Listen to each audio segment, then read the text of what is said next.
Time for the 49ers Rush Podcast.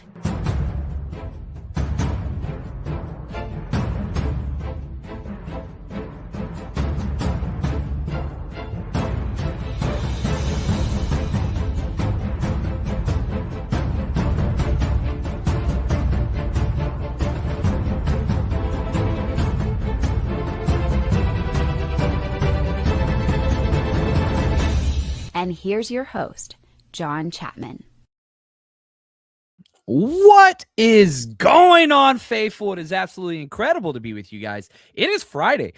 We've got a lot of shows in this week, man. We had 2 yesterday. And I just, part of me, I wanted 2 things today. I was like, man, you know what? I'm going to wait. I'm going to do a Friday afternoon show, see if there's any news. But I was like, man, the way I'm feeling right now, and I don't know if you guys feel the same way or not, the vibes are just too good. Things are just going way too well. And the 49ers have been notorious for kind of these slow plodding off-season free agency cycles where it's just like, man, this is not cool. This week has been absolutely incredible. Yeah, there were a couple lulls and, after the Mike Evans deal and all those things, but man, you got the Osa trade. You're signing veteran depth. You're keeping some of your own guys. You bring back Dre Greenlaw. Just vibes are so high. So, I got too excited. And, yeah, I just had to jump on. We got to talk football. There's so many great things that are going on right now with the 49ers that I couldn't wait. I was just too excited. So, welcome to the 49ers Rush Podcast. This is episode 1619. Off-season vibes through the roof. All good things. We're going to talk about all those. We're going to dive into a little bit of draft. We got some contract details finally starting to leak out with the Eddie Pinheiro deal. We're going to talk about that. And the Niners got $20 million adjusted cap from things that they didn't hit on last year. Incentives, whatever else. So, man, $20 million extra. This was rather anticipated, but the exact amount, that is huge. And we're going to do it. Australia season freaking 49ers Rush behemoth whatever trip is now open. We're going to give more details of that, but if you just got to know, we're taking deposits for the all-inclusive, man, you're talking flights, hotels, everything. That's up on the 49ers Rush Road Trip.com if you want to go check that out. We'll play a video. I've been working on a video all day. We'll play that a little later in the episode, so if that's something that interests you, that we're going to tease that a little bit later. Thank you to all the hashtag CCs. You guys are awesome. Just Silly Goose in first, Aaron second. What's up, Devin, my good friend, man? Glad that you are here. And Steven says, yeah, finally got a notification on time. Man, the notification system on YouTube, it's drunk. It always is. Sometimes you get them, sometimes you don't. I've emailed and processed and gone through tutorials, and it's just always crazy. But I'm glad you're here, Steven. I appreciate you, man. All the hashtag CCs. You guys are great. Big Tone. John just blessed us with all the podcasts this week. I know I was on vacation last week, and I hated that to y'all, but now, shoot, we're here. And my job is to give you content. That's what I'm here for. And just finished hours ago recording Nate Hobbs' film breakdown, which tape was fun. So the new cornerback that the 49ers signed, that tape breakdown's up on the 49ersrush.com and our Patreon channel. Links are in the description of this video audio. You want to go check that out. I will say this. There are several threads or similarities between the players that the 49ers keep bringing in. They are looking for veteran consistency. Now, you're not paying premiums and getting the best of the best. Nate Hobbs got a $4 million deal, right? 1 year, $4 million deal. He's played a lot of football, 5 years in his career, 4 with the Raiders, 1 with the Packers last year. And last year wasn't great, had some injuries. But, man, you watch the tape, and it's okay, football IQ off the charts. The anticipation, the awareness, you read that nonstop. Physicality, dude loves to play against the run and the screen game. He will fill that role. Is he an elite cover guy? No. Is he a bad cover guy? Also no. But you're starting to build some veteran depth behind your starter. You're returning all of your cornerbacks. All of them. That started. Upton Stout, he's your number 1.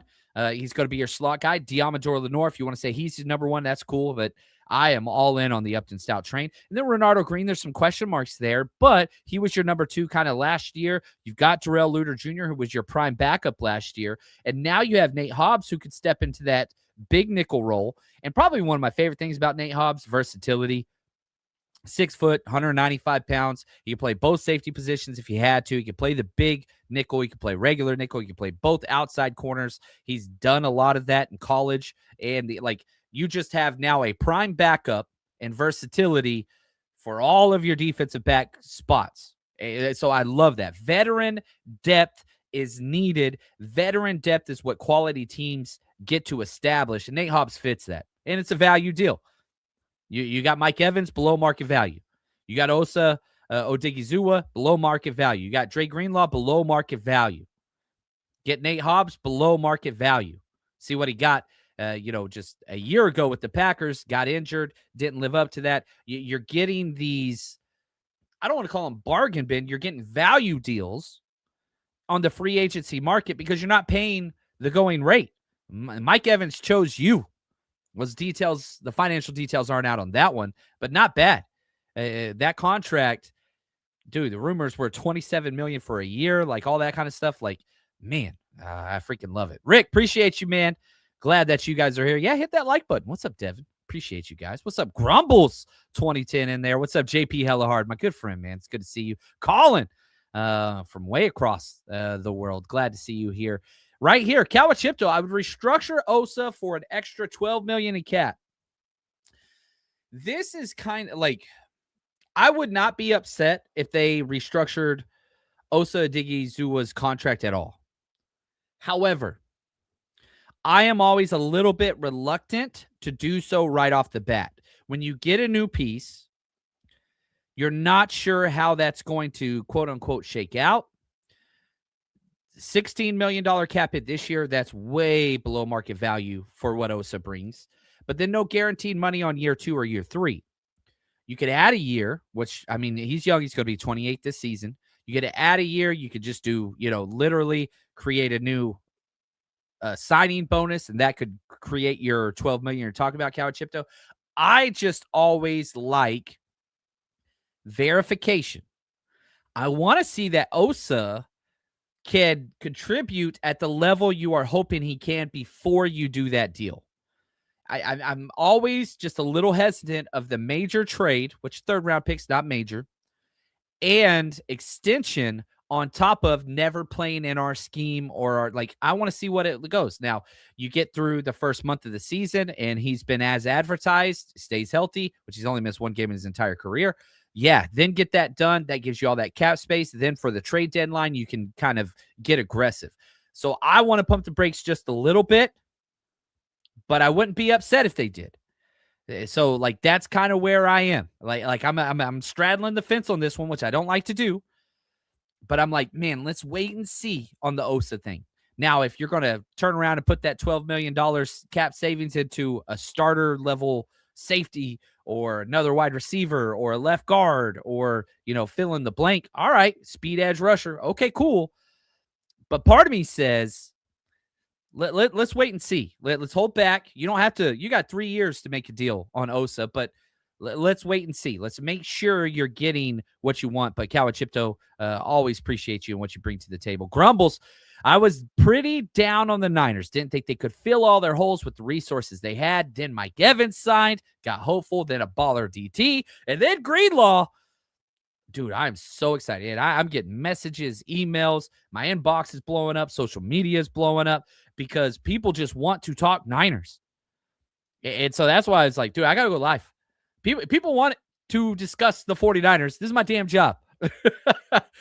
I got to get there. And so, yeah, Grumbles, I feel very similar to how you feel and kind of what you're putting out there. The vibes, goodness, we haven't felt this way in an offseason. And remember, just look at last year. You signed 0 starters, offense or defense last year. 0. You've already added 3, maybe more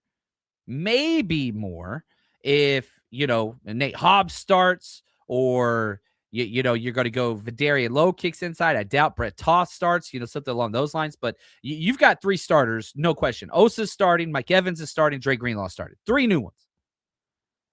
Haven't felt that way in a while. What's up, Big Pop? Appreciate you, man. Steven, I know we don't go after Diggs, but the thought of Pearsall, Evans, and Diggs in the slot would be nice. That would be nice. Stefon Diggs is a great football player. Off the field, whole different story. Niners have stayed away from those types of guys. That court case still hasn't been resolved. But yeah, Diggs would fit in a major need. Then your wide receiver room is top 10. Like, that's a top 10 wide receiver room if you added him. What's up, Khalil? Appreciate you, man. Yeah, right here, Paul. Free agency, absolutely throwing our mock drafts into the bin. Time to reevaluate the needs of round 1, round 2. You know what's crazy? I haven't done a mock draft yet. I know a lot of the other Niners people are, and that's awesome. I love them. I watch them. I read them, all those. I haven't done a mock draft yet. I've been waiting because I knew stuff was coming, and I get way more clicks whenever I do them. Don't worry. You're going to get all the Chapman mock drafts that you could ever want during this draft thing. I've tried my hardest to just be in the moment a little bit more this offseason. And yeah, we're working on draft stuff all day, every day. We've got a crew of 5 freaking studs that are just grinding out stuff for our draft book. How many pages are we up to? 130 pages written. We've got 200 plus players. We're grading, evaluating, analytics, and that's all available. Early April, we put out our draft book. This is the 10th draft book. Is that true? 10 years? It's crazy. Anyway, man, we've been doing this for a long time, but we put that out week 1, April, hopefully week 1, unless something crazy happens. But yeah, that's available to everybody that supports us on Patreon, any level, and everybody that supports us at the 49ersrush.com, any level. It's just a way to say thank you. And man, if you haven't subscribed yet, go check it out over there. That's how we, I pay the bills and feed the family. So if you like what we do, go support us over there. We have tiers as low as $2. But yeah, mock drafts will be coming soon. No doubt about that. Niners Zeno, John, can you give us the latest info on the Brandon Aiyuk release? Yeah, no new news. Now, the 49ers have been adamant he's not playing anymore. But what the 49ers are doing, there's no timetable to hurry up.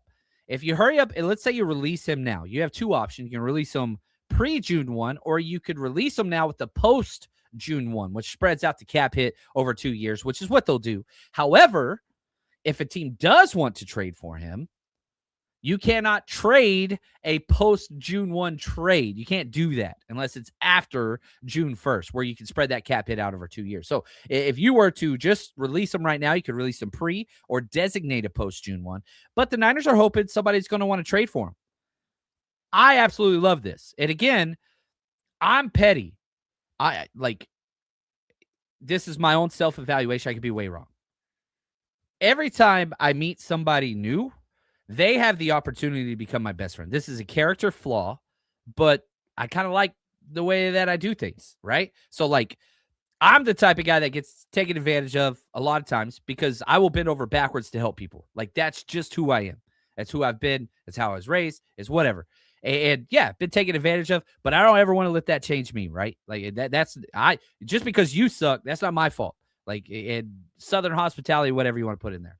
However, you have the opportunity to be my best friend. If you want that, that's cool. It will there's always space for more. However, you screw people over, you take advantage of people, you hurt people, whatever, and I see you treat other people in a poor way, dude, I flip the switch rather quick. Character flaw, I understand that. I've gone to therapy. Some of it I'm working on. Some of it I don't want to work on.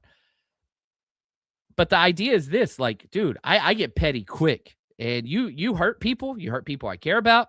Yeah, you take advantage of other people and their hospitality or whatever else. Dude, I get petty and I hold grudges way too well. It's a problem. So with Brandon Aiyuk, I mean, shoot, that's my son's favorite player. Bought him a jersey, all that stuff. He would wear the Aiyuk jersey all the time.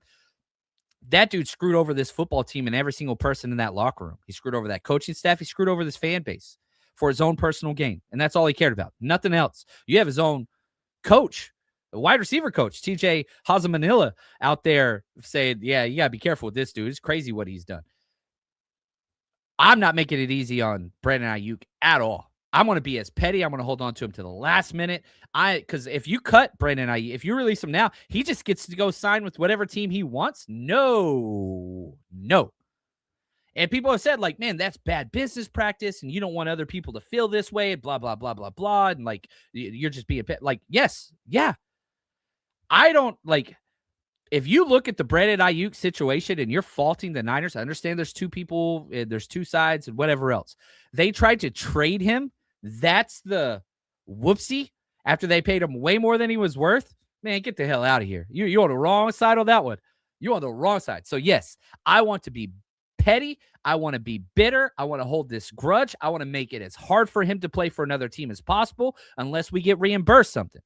And I say we because the cap and draft picks and all that stuff affects the team. I'm a fan of the team. I do say we, and I understand that bothers other people. That's okay.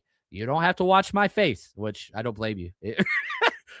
Everybody's not as pretty as me, right? Anyway. But yeah, so I want to make it as hard on Brandon Aiyuk as possible. I want to be petty, petty, petty. And with there's no reason to release him now. The only way that would help anybody is that would help Brandon Aiyuk.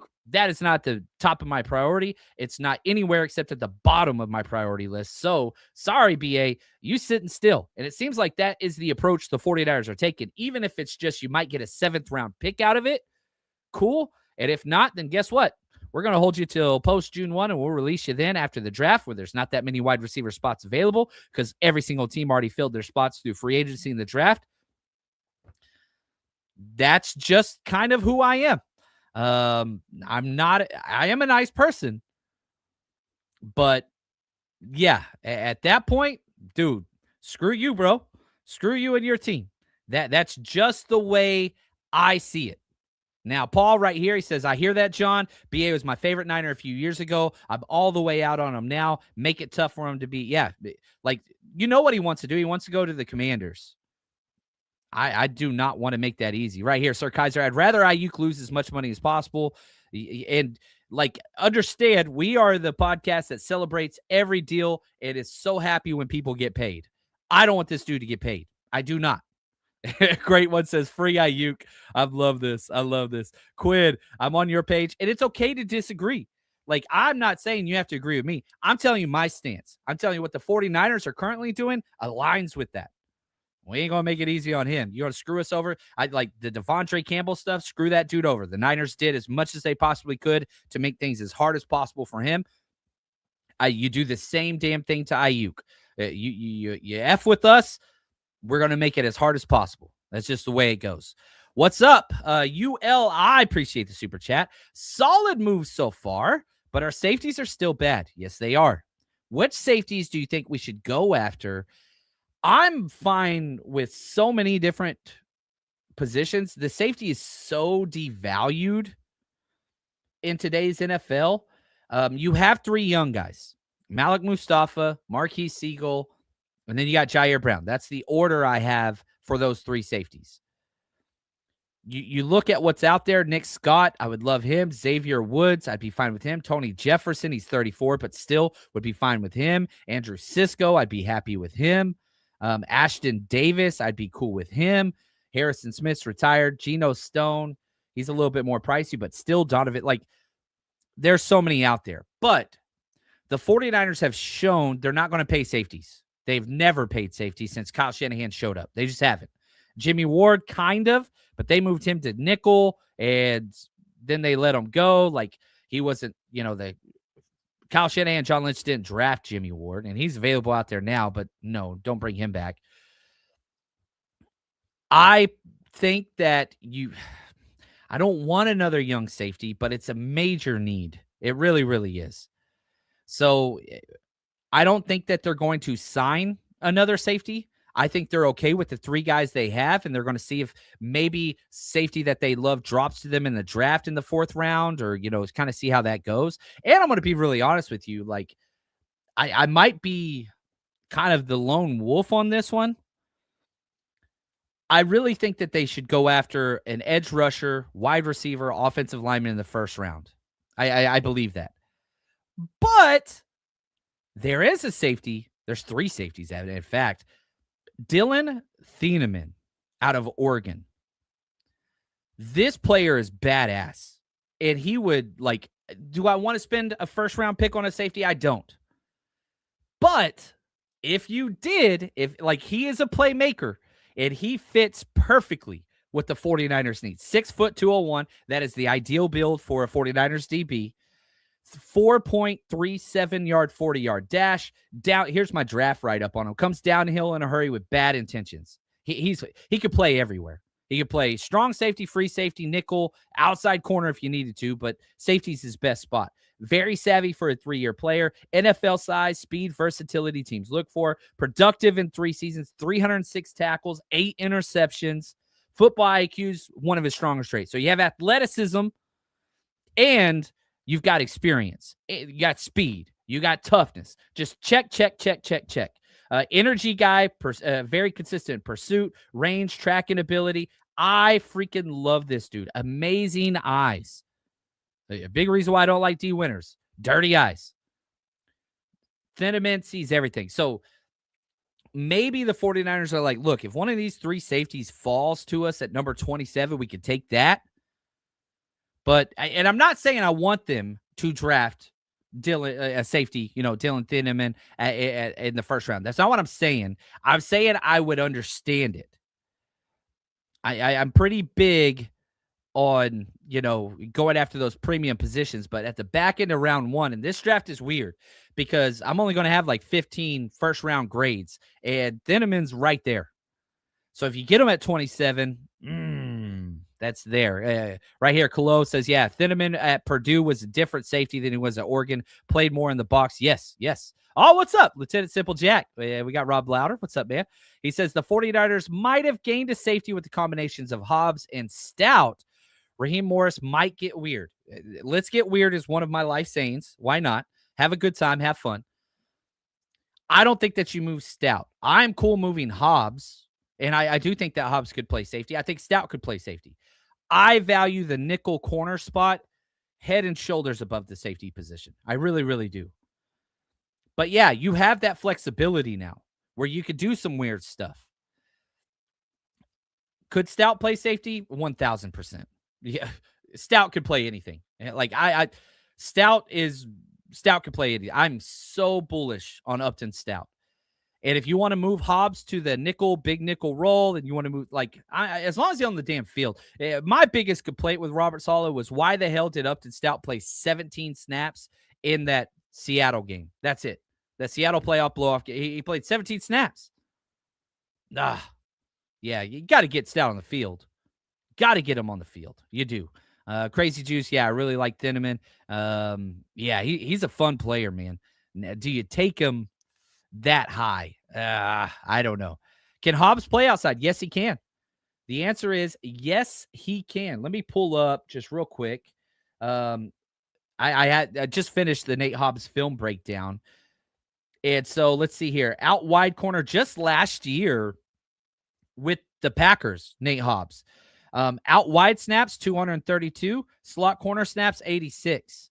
So even last year was like a 3-to-1 ratio. You go to 2024 season, he played out wide 100 snaps and 304 slot snaps, inside. 2023, out wide 111, slot 500. He's played both throughout his career. But you go back to 2022 for Nate Hobbs, 500 snaps out wide, 106 in the slot. So he's got experience all over the place.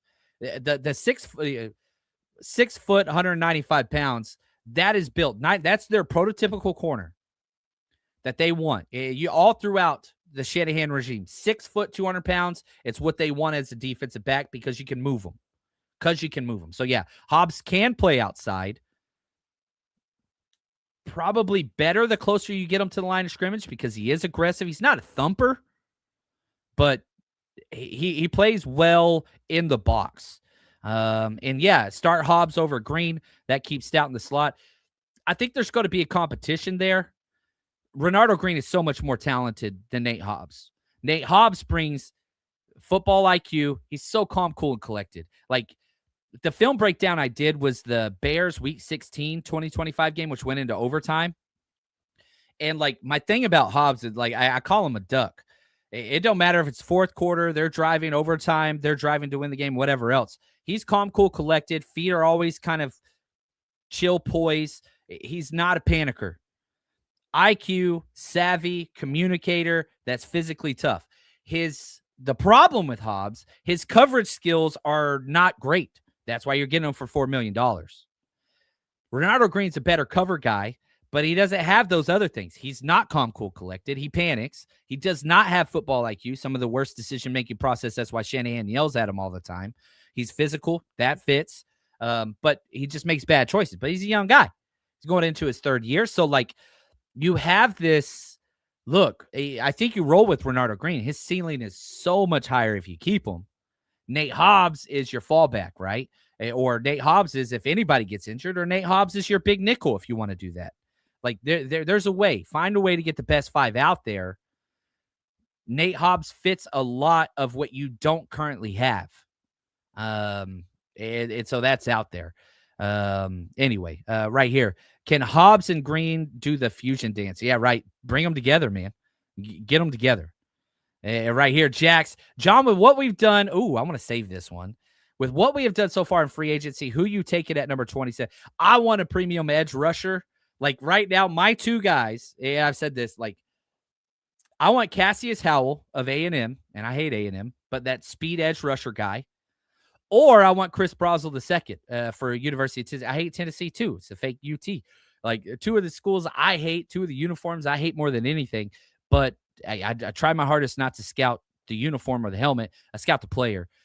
I want those 2 guys. If I could get one of those 2 guys. Now, there's guys I like way more than them, but that have realistic options of being there at 27. So, me right now, Jax, if you're asking me, I would say Cassius Howell, edge speed rusher off the edge, who I think will fall to 27 or around there because his arms are so small. Or give me Chris Brazel II and let him learn behind Mike Evans for a year or 2, and he could play that big slot, take the top off, whatever, and work him in.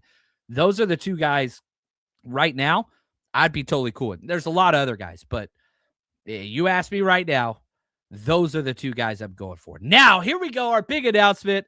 Australia.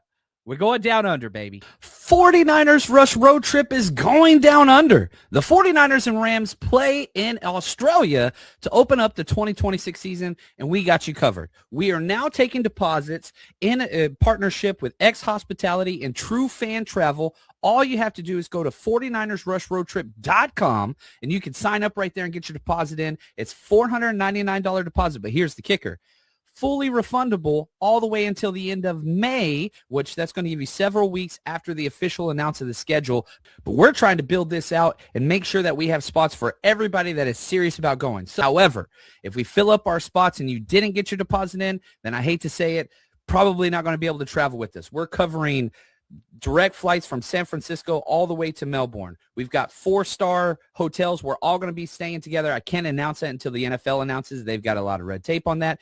Game tickets, which is going to be very difficult to get game tickets for this international game. It's the first game ever in Australia. We got you. We got transportation to and from the game. We have all-inclusive tailgate before the game. We have a rally the day before the game with a former player. We'll announce that later. We're going to the wildlife refuge. We've got wine tasting and dinners covered. We've got you. So go to 49ersrushroadtrip.com. Go ahead and check it out. Make sure you like it. And again, if you're one of those people that's like, I'm not coming from San Francisco, we have non-flight options. So if you just want to meet us there, that is there as well. If you want to stay longer than the 7 days that we're going, you do the non-flight option, fly out on your own. You join us for the week of the game. We have everything covered. Everybody is welcome to come, all ages included. So go to 49ersrushroadtrip.com, get your deposit in now, and make sure you save your spot for this legendary event, 49ers Rush Road Trip. And if you have any questions, just go to the site, fill out the contact list with, hey, can I do this? It's on the site. They will get your questions answered. And if they don't, email me. 49ersrushpodcast@gmail.com. I will get you your answers. Do not miss out on this once-in-a-lifetime event. All right. So, yeah, if you guys want to know more about that, go check that out, 49ersrushroadtrip.com. I'm so pumped about this. It's going to be a lot of fun. Right here, Kenny, what if they trade pick 27 for more picks? You're not missing anything. The back end of the first round is where a lot of, kind of bouncing around happens. Because again, teams are very similar. Like, it's very common to have anywhere between 12 to 20 first round grades. Well, you're picking 27.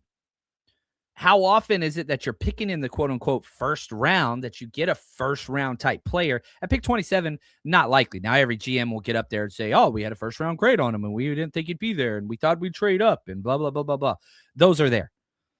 I am fine trading back out of that. If the 49ers use the 5th-year option, that would be a different thing, but they never damn do. If they did on Brandon Aiyuk, we wouldn't be in this mess anyway, and you could have just walked away and everything been fine, but that's okay. That's okay. That's okay. The difference is, like, I am fine trading out. You have to have somebody willing to trade in. And so, like, doing those preconceived trades don't happen a lot because what if somebody falls? You talk about like the Laramie Tunsil thing or, the Jalen Carter thing, or like you never know how that board goes. Nobody went to his birthday party. Why didn't anybody go to your birthday party? Like, those just whatever things happen. So I am all for trading back, especially with the Niners only having 6 draft picks now. That's problematic because with only 6 and no pick in the 3rd round, no pick in the 5th round, no pick in the 6th round, no pick in the 7th round, like, you're going to be watching a lot.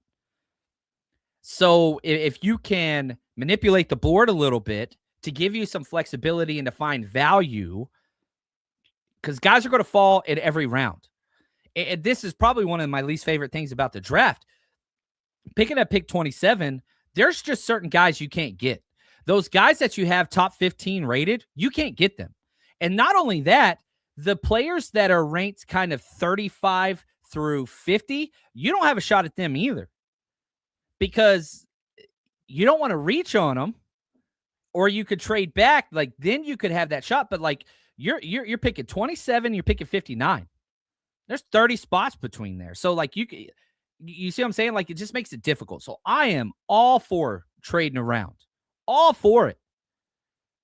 It's going to be a little difficult to figure that out until you're there.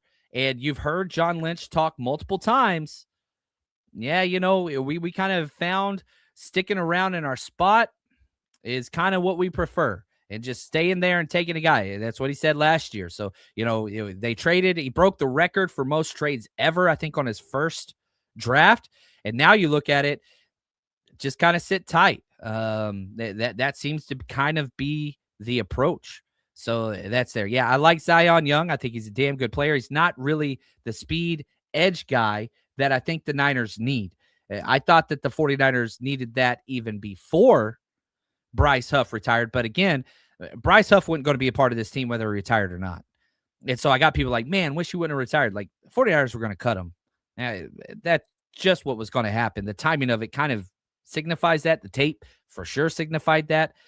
I like Zion Young, and I think that he could go around that pick 27. He is not your speed guy.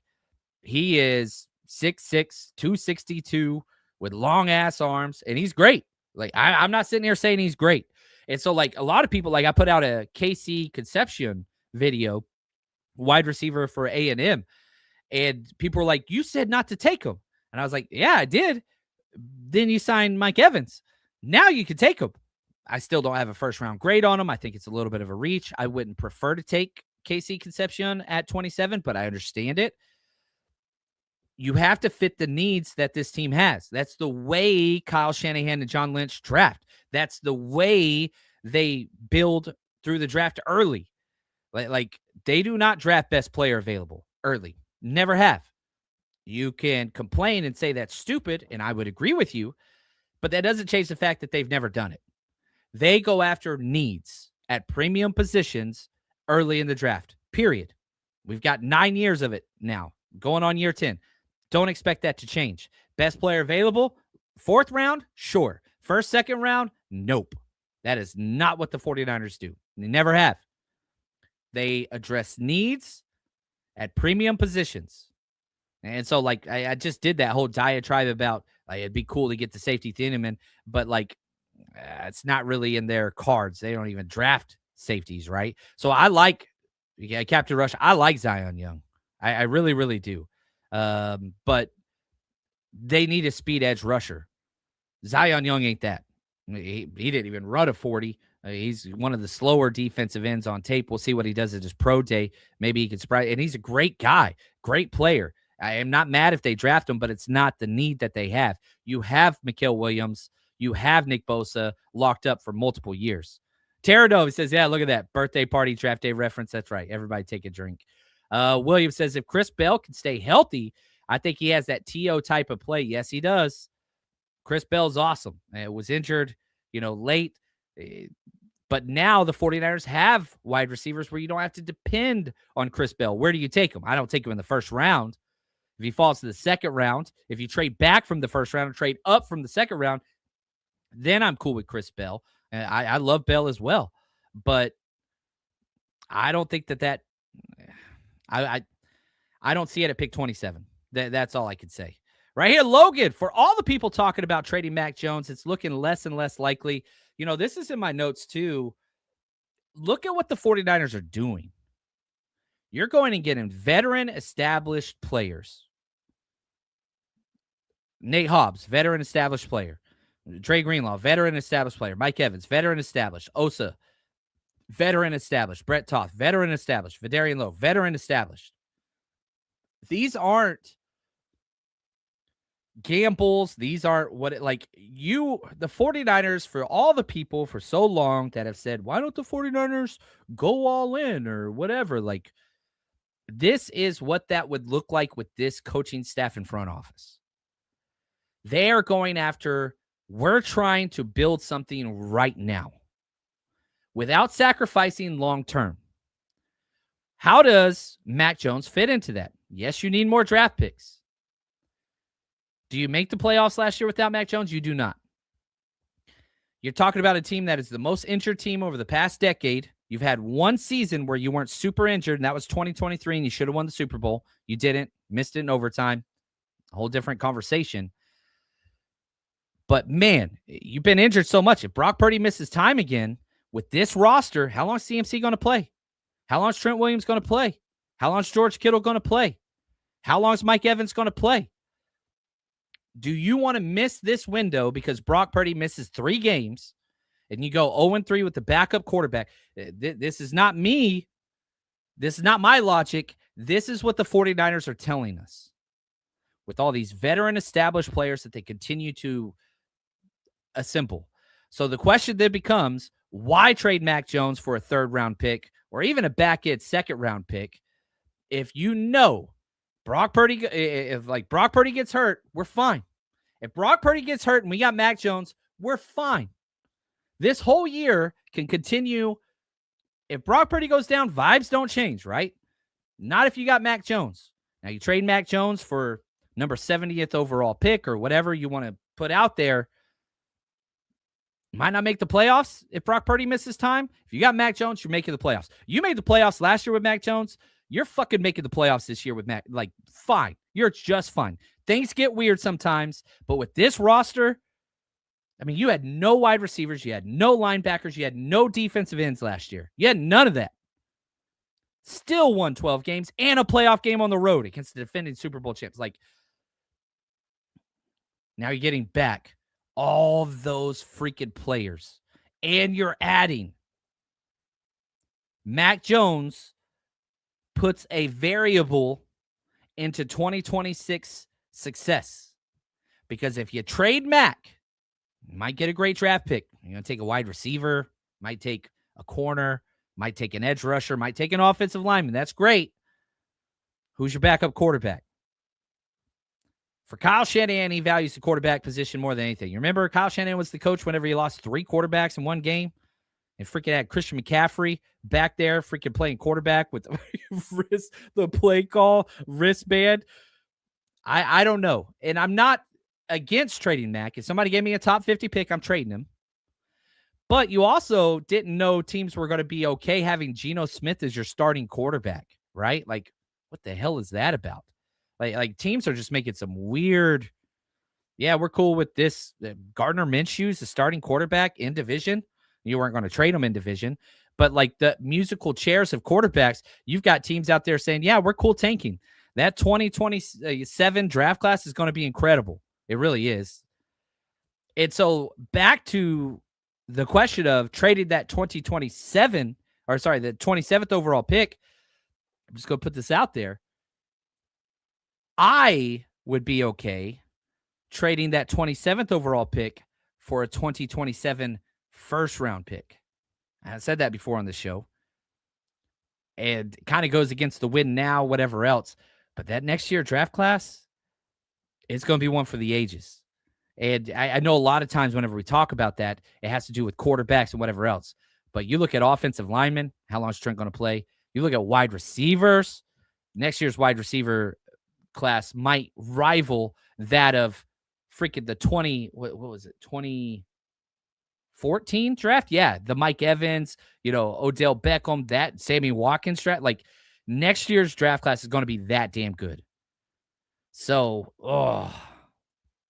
man. I don't know, man. That is now nobody's trading 2027 picks. And the one team that did backed out of it. That was the Baltimore Ravens, right? The one team that gave up premium 2027 draft picks said, actually, you know what? Let's send Max Crosby back. We're going to FedEx that dude back across the country. Give us back those 2027 picks. Next year is a very, very unique draft, and it's already built in that way. I don't know, man. If there was a way that you can get some of those future things, and so again, go back to Mac Jones, right? Let's say hypothetically, 49ers are doing well 2020 in this season. They're making a run. You get to that trade deadline. There's another team that is quarterback needy. Somebody gets injured, and it's not the 49ers. Then you trade Mac Jones for a 2027 pick. Hey, now, that's something we're not talking about. This ain't the best draft class. It's really, really not. There's going to be gems. There's going to be studs. But I'm telling you right now, next year is off the freaking charts. So, keeping Mac Jones as an insurance policy with at the trade deadline, let's say you're a piece of two away, or you want to get next year's draft capital, that's there. You don't have to move Mac Jones right now. And even if you do keep him, he's going to sign for a big contract. You're going to get a compensation pick in the future. There's options. There's options. They are there. And so, yeah, I'm not sure I fleshed that out very well, but I'm just saying, man, I'm not upset with the way the 49ers have handled this offseason. I, in fact, am ecstatic. I love the Luke Gifford deal. I love that Luke Gifford deal. And kind of a litmus test for people that, I hate saying this a lot of times, but I'm going to say it anyway. If you're upset about Luke Gifford getting extended for 2 years, $5 million, man, you do not understand football. That dude was a stalwart, one of the best special teams player in the NFL. And then I had somebody say like, oh, well, he didn't stop that touchdown against Seattle. So I put the screenshot up there of the Luke Gifford did his job completely and still almost made the tackle despite being tackled and tripped on that play. He did his damn job. You had 3 other players not doing their job. But anyway, Luke Gifford being signed, that's huge. Trey Greenlaw returning. Are you freaking kidding me? Mike Evans, Hall of Famers now on your team. The Osa trade, I like it more and more as time goes on. The more film I watch, the more I like it. Sam O coming back. That's my dude. Brett Toth, Vidarian Lowe. You have depth, veteran depth now at the offensive line. Is Brett Toth going to start at left guard? I don't like that. But at least you have somebody that's played. Oh, I freaking love it, man. This offseason is just looking wonderful in its current state. And, I put out there and just kind of asked, how are people feeling about, this offseason so far? And I asked everybody. So I want to ask you guys, which move in this offseason so far is your favorite? Like, what is it that has stood out to you as like this move? And I understand, like, you don't have to, it's not just pick one and that's what it is. But I do think that it puts us in the exercise of, man, there's some great freaking moves that have happened just since this offseason. And I asked Twitter, I put this out there. I said, which is your favorite 49ers move so far this offseason? I gave 3 options with other in the comments. Mike Evans signing, the Osa Odighizuwa, I spelled his name wrong, trade, and Dre Greenlaw returning. And other leaving comments, but Mike Evans, definitely 42% of the vote. This is at about 400 votes total. I just asked about an hour ago. The Osa Odighizuwa trade got 36%, and the Drake Greenlaw, 20%. Drake Greenlaw changes everything. It changes everything. I did a whole episode yesterday and screamed and cussed and, was whatever. And, do with that what you want. But anyway, I'm golly, man, I'm so pumped about that. Hey, Captain, appreciate you, man. Yeah, John Lynch has cooked this offseason. There is no way. There is a way, because I understand human nature and whatever else. But like, if you're upset with this offseason so far, man, I don't know what to do. I don't know. Mitchell, John, you make me laugh. It's all good. Be you. Appreciate you, Mitchell. I know you have a lot more negative. I think you said earlier it was like a D offseason. Man, you must have. If you hate this offseason, you had to love offseason last year. If you hated last year, you got to love this year. Like, they're two completely different things. You can't hate both and you can't love both, right? And maybe you can. Bootlickers probably can. And I don't know. Scott says his favorite's the Osa. I love that. The missing piece this offseason is signing Trent Williams. Trent Williams ain't going to give you a break. He's going to do it the last day. Trent Williams cares about money more than anything. When people show you who they are, and I'm not saying that's a bad thing. Dude's made over $200 million in his career. He's good at it. And if you're good at something, never do it for free. There's my Heath Ledger little whatever. Trent Williams is that. Deserves his money. He's that damn good. But Trent Williams signing a deal now, he has never signed a deal until the deadline. You can go back to his time in Washington. You can go back to the trade to come to the 49ers. You can go back to his first deal with the Niners. You can go back to his second deal with the Niners. Now his third deal. Every single one of Trent Williams' deals, last day possible. He's going to milk it. And if that means he doesn't get to practice and play, and that's going to sacrifice the quality of play, he does not care. That is not important to him. Again, it's not the first, not the second, not the third time. Trent Williams going to wait. Even if the Niners gave him a deal that he probably wanted, I still don't think he would sign right now. That ain't going to change. But yeah, the way this offseason is looking, you better be keeping Trent Williams. Definitely don't cut him. Do not release him. Do not give him a solid. You've paid him top of the market money. Do not release him. Let him go sign with a rival. Gosh, don't do that. Captain says, Osa, getting that interior pass rusher was such a need. Most weren't talking about. Me and Ant, we've talked so much about you have to have pass rush from the inside. I think that's huge. Mitchell, let's see how today ages by week 8. Clicked on the save button. Yeah, for sure. I mean, shoot, so much stuff can go right. So much stuff can go wrong. Football is 100% injury rate. It's what it is. Yeah. Dude, I have so many bad takes. Like, I love it when people I'll post up and people bookmark it, which is totally cool. Book my stuff and call me out when I'm wrong. I have takes on everything. The difference is we put our takes out there. But yeah, I don't mind being wrong. I don't want to be wrong. But yeah, I'm a little more in line with Tara here. What's up, Tara Dome? Legend. He says, we're killing it. Morris, Eberflus, Evans, Greenlaw, Osa. Dude, I love the coaching staff. Are you kidding me? Love this coaching staff. It's awesome. Scott says, we got a top 10 defensive tackle for a third rounder. That's my favorite. Ooh. Scrooge, go get Joel Bitonio and Joey Bosa. Older and older. You like those old guys, but veteran established. Both those guys, scheme fits for sure. I'm a little lower on Joey Bosa than most. Not because I think his play has gone down. It's just kind of like Trent Williams. He ain't taking no value. You are paying top pass dollar for Joey Bosa, and I'm not sure I want to do that. I want a speed edge guy. Joey Bosa is great. He would make the 49ers better. He ain't going to give you no value deals. Nick Bosa ain't giving you no value deals. Yeah, that's what it is. Khalil, what's up, man? I love Fired Up Chapman. The enforcer is back. That's right, baby. Dre Greenlaw. I would go Mike Evans, Dre Greenlaw, Osa. And the only reason why I put Osa 3 is because you gave up the third-round pick. I really wanted a third-round pick. I think that's a sweet pot in this draft, but that's okay. I love all three of the moves. I really, really do. And the more I watch Osa, the more I want it. At Mitchell, I wanted to trade for Carter. That makes more sense now. Yeah, you do not trade for that man. Do not trade for that man. Do not trade for that man. You got to trade premium for Jalen Carter. You got to pay premium for Jalen Carter. And you got to worry about all the offseason stuff, off-field stuff. And you got to worry about him crying during football. Nah, man. I'm out. He's a damn good player. Way too many question marks for me. Way too many question marks. But that's okay. It's perfect to disagree. And, like, that is all. That's why these conversations happen. These are opinions. And I'm a fan. You're a fan. We don't have to agree.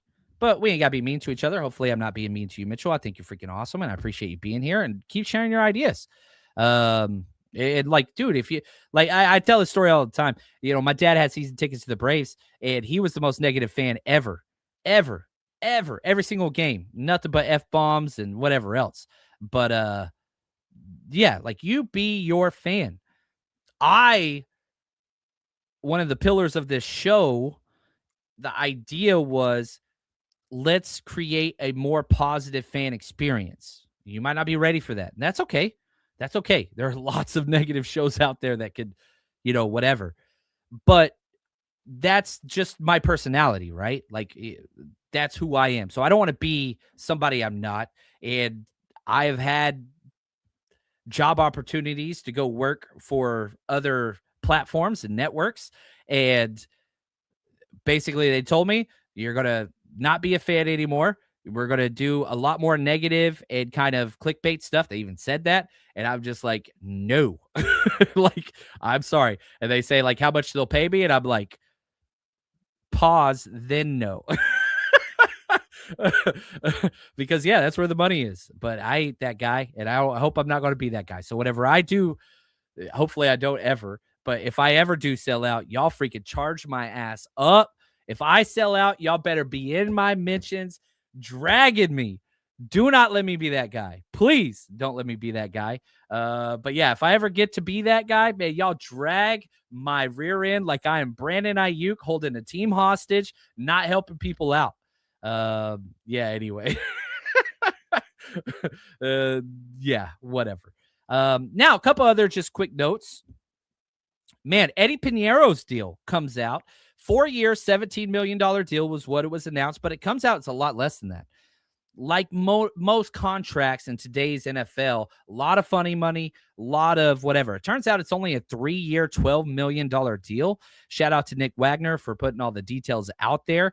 The fourth year is non-guaranteed with some options tied to it. It's essentially just a 3-year, $12 million deal for a kicker, which is awesome. Now, if he hits awesome and, you renegotiate or he plays into that fourth-year deal, great. But a 3-year, $12 million deal for the best kicker in the NFL last year, I love that. I love that. On top of that, the 49ers and the way they build their cap structure and incentives, they got $20.6 million adjusted cap added onto this year's salary cap. That's bonuses not hit. A lot of that had to do with Brandon Aiyuk rolling forward what you didn't spend last year, which the Niners do every single year. They're always at the top of the effective cap space. So the $20.6 million was the second most of the NFL. The Tennessee Titans were first. Yeah, so a little bit extra gravy. So you're going to see a lot of those salary cap trackers tick up a little bit. That's going to be there. So that is there. And then, like, I love it, man. Filthy Casual says, please don't change, John. Y'all charged me up, man. Terado, yeah, lean into your idea. I get asked a lot of times about people wanting to start podcasts and whatever else. And, like, the first thing I always say to them is, well, two things. I say, if you're not having fun recording it, they're not having fun listening to it. So do something you enjoy. And then the second thing is be yourself. Because what if your show takes off? And what if you have to do 600 plus episodes of this damn show and you got to flip a switch on your personality every time? This is show what was it? 1619 of the 49. Like, how exhausting would that be to, like, flip a switch and change your personality that often? That sucks, man. Be you. If people don't like you, then they're not going to watch you. Then maybe you can change your. Don't do that. Like, people are going to like you if you put out good stuff. And so just be yourself, man. Like, freaking. Don't be, I don't know. Anyway, yeah. So Terradome, and everybody go check out Terradome's show. It's awesome, man. It's such a great man. I've been able to hang out with this dude in person and break bread. Well, we drink beers together. But like, dude, just such a freaking legend. So if you want more positive, quality, informed 49ers content, go type in Terradome wherever you watch and or listen, and trust me, you're going to be happy. Like, he's such a great freaking dude, man, and his show's awesome. So appreciate you, Terror. You're the freaking man. I see people arguing in there. It's okay. I love all you guys. Disagreements are great. Anyway, yeah, right here, man. Khalil, we need to set this up. My man, he says, get Chapman on with Terradome. Yeah, Terror, let's talk, man. Let's do a show together. I would like that very, very much, as a matter of fact. So sorry, I'm just such stick in the mud sometimes. I'm just so set in my repetitive ways. That's a major negative of me. But yeah, Terror, we'll talk, man. We'll talk. We'll get that set up.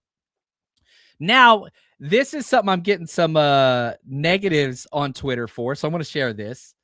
Diane Rossini, which you love her or you hate her, whatever, she put out there are two teams, the Patriots and the Rams, that are making strong pushes to land Eagles wide receiver A.J. Brown. Now, here's what I tweeted, and I was going to put a bunch of qualifiers on it, but I was like, you know what? I'm not going to, because I'm going to let whatever. Here's what I said.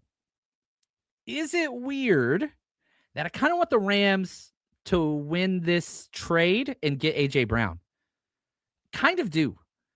Here's what I'm thinking. Like, I understand the Rams are awesome, and that would make them better now. The Rams are kind of pushing their chips in and whatever else. But, like,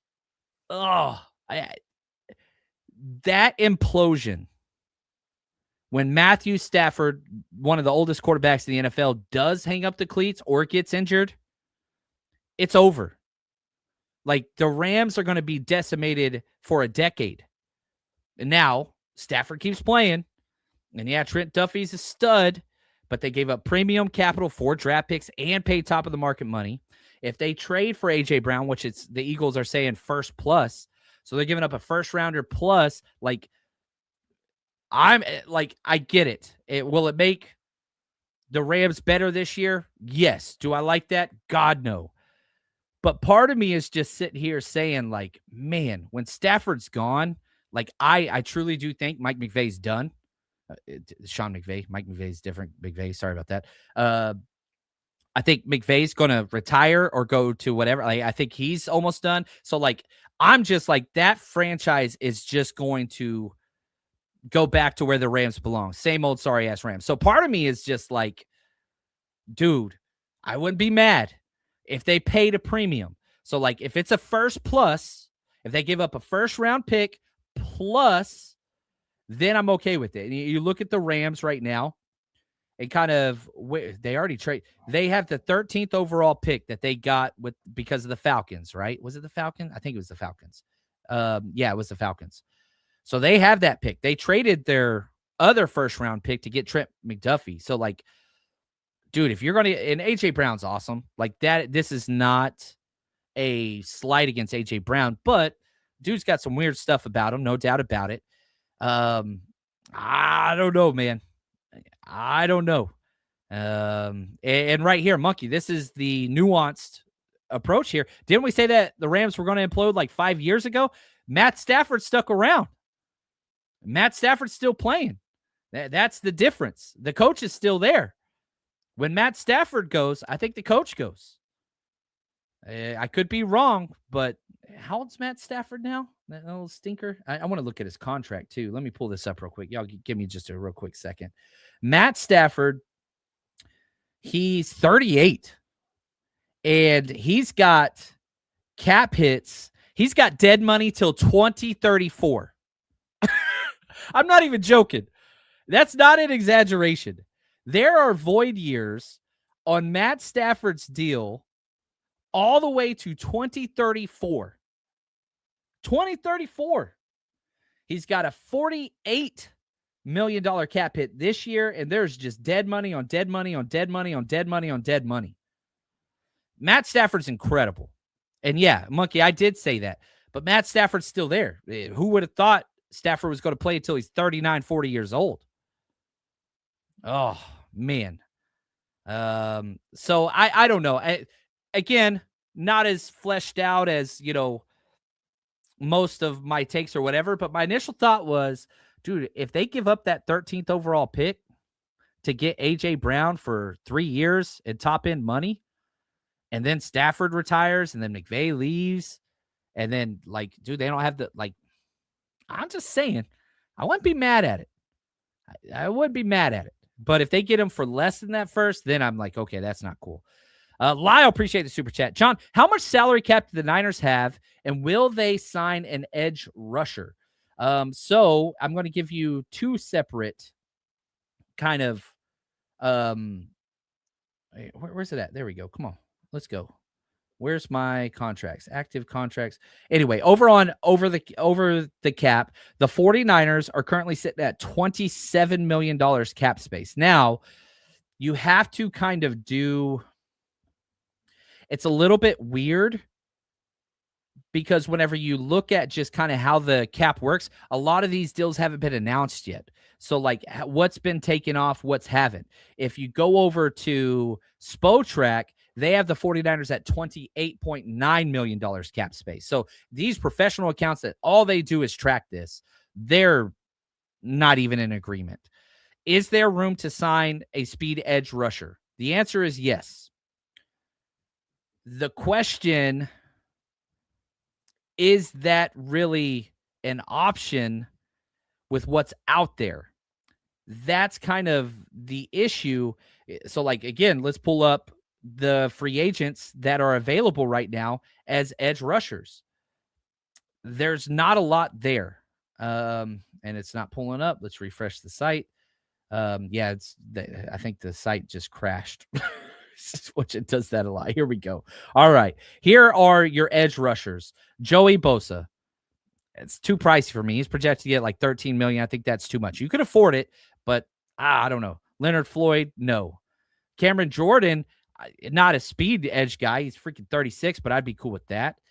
Von Miller, 36. All right. Dante Fowler, 31. A little more likely. Hassan Riddick, he fits that mold, but not my favorite. Derek Barnett, I'd be cool with. There's just not much. Joe Tryon, I'd be cool with. There's not great out there. The way to get speed edge rushers on a cheap fix is the draft, and you can get that in the first round. That's why I just kind of keep going back to, dude, I think edge is kind of the way to go in the first round. You look at these, Akeem Mesidor. Yes, go get him. R. Mason Thomas, Cassius Howell. And I'm going to be harping on these guys. Derek Moore, Romello Heights out of Tech they just met with. He would be kind of a second round speed edge rusher. Joshua Josephs, go get him. Danny Dennis Sutton. Malachi Lawrence, a lot of people really, really like him. Anthony Lucas. There are guys out there that fit that kind of mold in the first and second round. First round, you're going to have options. Second round, you got to get lucky. Because usually those guys go in the top 50 picks. Because every single team has them. Every single team has them. Every single team needs them. So could they sign another edge rusher? Yes. Will they? Not a lot out there available. Sometimes you can only shop for what's on the shelves, and those shelves are bare. Draft is the way to get that guy. And I just gave you a whole list of them. So, fun show. The vibes are high. I'm so pumped about this offseason. Hopefully you are too. And if you're not, that's okay. We still love you. And, man, our Australia, if you are even thinking about going to Australia, go put your deposit down, 49ersrushroadtrip.com. All the details are listed on the site. You'll see the itinerary, everything it includes, everything it doesn't. It's all there. You have questions, ask questions, but it's 100% refundable deposit. We're trying to build out how many people are going to go so that we can make sure we have what's necessary for everybody, or if we've got to do more. So that's there. So head over there, 49ersrushroadtrip.com. Vibes are high. I am pumped. You guys are the best, and I really do appreciate you spending your time. Go check out the 49ersrush.com. Go watch We got breakdown videos of every single player the 49ers have added. So you can go watch the game tape, the all 22, and I highlight what they do well and all that stuff. I show you everything. So if you want to learn about football, go to the 49ersrush.com right now. Sign up for a 7-day free trial. Start clicking around on those 49ers player breakdown videos. Watch some draft tape. Man, everything you want's over there. Appreciate you guys. And until next time, stay strong, faithful.